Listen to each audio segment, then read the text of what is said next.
Muchos son los episodios en los que se le ve caer con crisis convulsivas tras sufrir ataques de epilepsia. Es un trastorno, vamos a decir, neurológico crónico, es el más frecuente en el mundo y eso acontece porque una zona del cerebro no trabaja de manera adecuada, ya sea porque los neurotransmisores, que son sustancias que están ahí a nivel cerebral, no están equilibrados. Algunos pueden estar aumentados u otros pueden estar disminuidos, ya sea que exciten el cerebro o ya sea que inhiban el cerebro. Es decir, si afecta el área del movimiento, los pacientes van a ver movimientos anormales. Pero si afecta el área de la concentración o el área del lenguaje, pueden tener trastorno en la concentración, trastorno en el lenguaje, o si afecta el área de comportamiento, pues puede tener trastorno en el comportamiento. Y si afecta todo, pues puede presentarse en todas las áreas. Franklin Montero, neurólogo pediatra, explica que este ataque por sorpresa o que sobrecoge puede presentarse en cualquier momento de la vida, siendo más frecuente en niños y ancianos. Generalmente puede presentarse tanto que usted esté despierto, que esté tratando de quedarse dormido, que esté despertándose o que usted esté presentando alguna condición particular. Generalmente se presentan por crisis, es decir, los eventos, los pacientes los presentan iguales, comienzan iguales, terminan igual, con un factor que lo desencadena y generalmente asociado a alguna otra condición. En el momento en el que ocurre una crisis de este tipo, es muy frecuente que, por ejemplo, haya la mirada ascienda hacia ascienda. Y la otra cosa es que los movimientos son unas sacudidas, y que generalmente cae. El paciente cae y puede haber espuma en la boca, babeo, demás.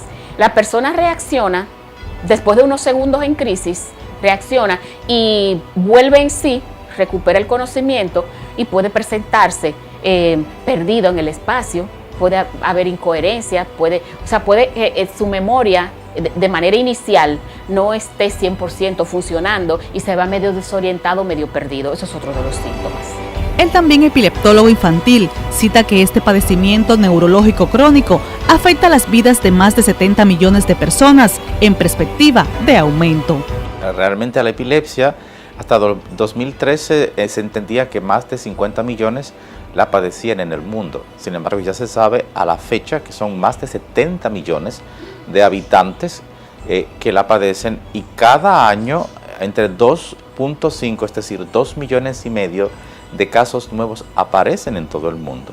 En Latinoamérica se estima que la prevalencia es elevadísima, por encima de 17.5 por 1,000 casos, según cuál sea la latitud de América Latina, según cuál sea el nivel socioeconómico que se estudie y según cuáles sean las circunstancias socioculturales del entorno. Montero Contreras asegura que un 70% de casos de pacientes epilépticos podrían estar asociados a condiciones genéticas. Significa que hay genes que codifican para ciertos tipos de crisis y que en un determinado momento del neurodesarrollo, porque el neurodesarrollo no es igual en todo el tiempo, o sea, no es lo mismo los primeros 6 años que después, no es lo mismo en el sexo masculino que femenino, y entonces hay por ahí determinados momentos en donde el ser humano es un poco más vulnerable a presentar ciertas condiciones que si tú no manejas de manera apropiada, la epilepsia perfectamente puede desaparecer, pero las consecuencias de haberla padecido durante esos años puede dejar un poquito como de limitación.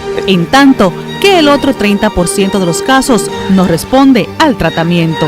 El 70% de los casos, podríamos decir 75-80%, los pacientes pueden controlarse con una o varias medicinas. Y de ese grupo, la mayoría de pacientes pueden remitir y no tener crisis nunca más. Ahora, aunque esté dado de alta, siempre tiene que estar pendiente porque en algún momento puede existir algo asociado a epilepsia que pueda más o menos ser importante. El 30% restante, los pacientes pueden no controlarse. Y cuando no se controlan son las epilepsias que se dicen o rebeldes o refractarias, que es el término que más se acepta, o de difícil control o fármaco resistente. El experto refiere que para hablar de curación, el paciente tiene que tener mínimo de 2 a 5 años sin crisis clínica. Fior Valdés, psicóloga del lenguaje, explica que a través de un abordaje integral es que los pacientes logran mejorar.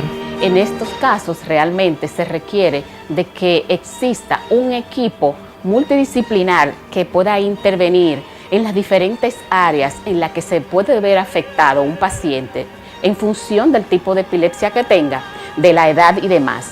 Aquí el tratamiento no es una medicina, el tratamiento somos todos. O sea, la epilepsia algunas personas pueden tener epilepsia, es decir, tú puedes tener epilepsia en sentido figurado, pero todos somos el tratamiento.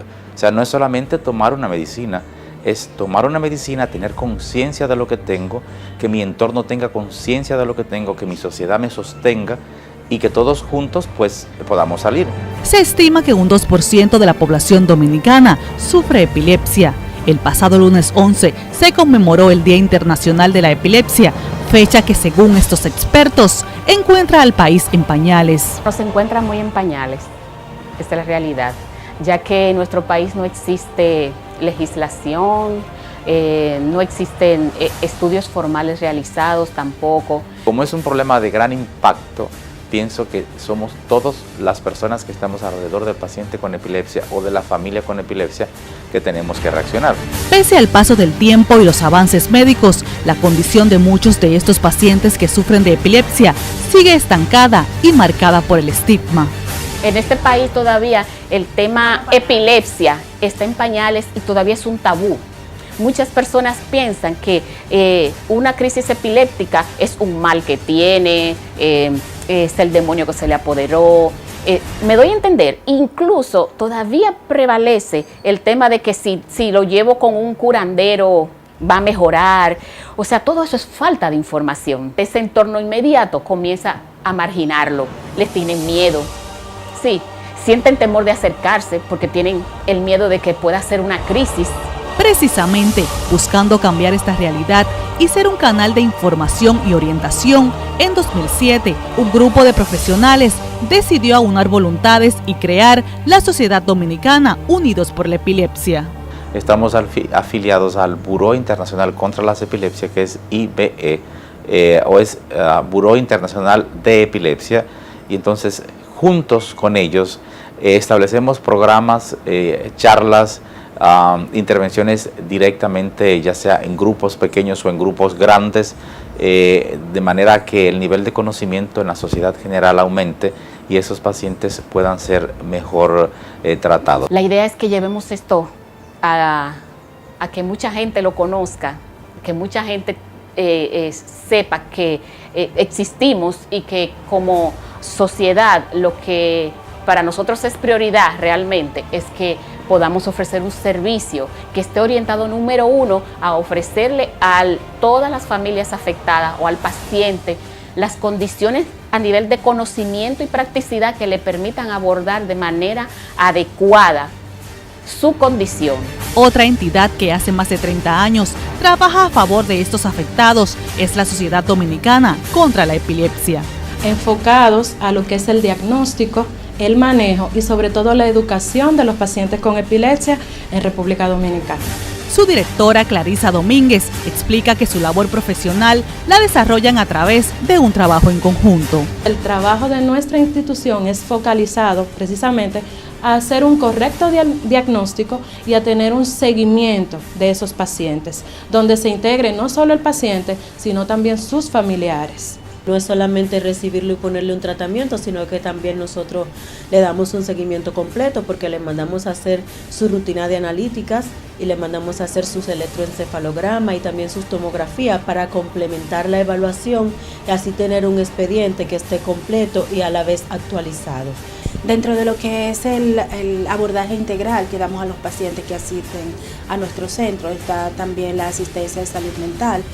Yo particularmente como psiquiatra trabajo el área de lo que tiene que ver con las asistencias para las condiciones neuropsiquiátricas que pueden desarrollar los pacientes con esta condición médica y la consejería y asistencia para los familiares. Marlene Altagracia Díaz Camacho narra que desde sus primeros años fue diagnosticada de epilepsia. Yo estaba muy pequeña cuando comenzaron las convulsiones. Mi madre me decía que yo estaba de 2 años, 3 años cuando yo comencé a convulsionar. A la edad de los 8 años me llevaron al médico allá la provincia de Duarte, al médico, a Villarriba, y ahí el doctor Matos Garavito le dijo a mi madre que yo era epiléptica. Cuenta que desde ese momento le llevaron a un sinnúmero de médicos para ser tratada. Ninguno lograba estabilizarle, hasta que fue asistida por el personal de la Sociedad Dominicana contra la Epilepsia. Desde entonces han transcurrido 19 años sin recaer, logrando hacer una vida normal. Me comenzaron a medicar y pues desde ese entonces pues ya yo no he vuelto a convulsionar más. Siempre he sido una joven normal, nunca he tenido que decir no, yo tengo que dejar de hacer esto porque soy epiléptica. No, yo siempre he llevado mi vida normal, gracias a Dios y al centro. Estamos haciendo un trabajo para todas las personas que necesiten esa ayuda, que las personas puedan saber que cuentan con este tipo de centro. Este centro, que no recibe subvención, cuenta con diversas áreas de la salud, además de una farmacia donde adquirir los medicamentos a bajo costo. No tenemos un subsidio gubernamental. La institución se mantiene con lo que los pacientes pagan por consulta. Nosotros tenemos una farmacia que le vende los medicamentos solo a nuestros pacientes a menor costo que como ellos lo pueden comprar fuera del centro. Cada uno de los miembros de estas instituciones que luchan por brindar asistencia coinciden en que hace falta más apoyo y ayuda para quienes padecen de epilepsia. Destacan además el impacto que tiene esta enfermedad en el paciente y la familia.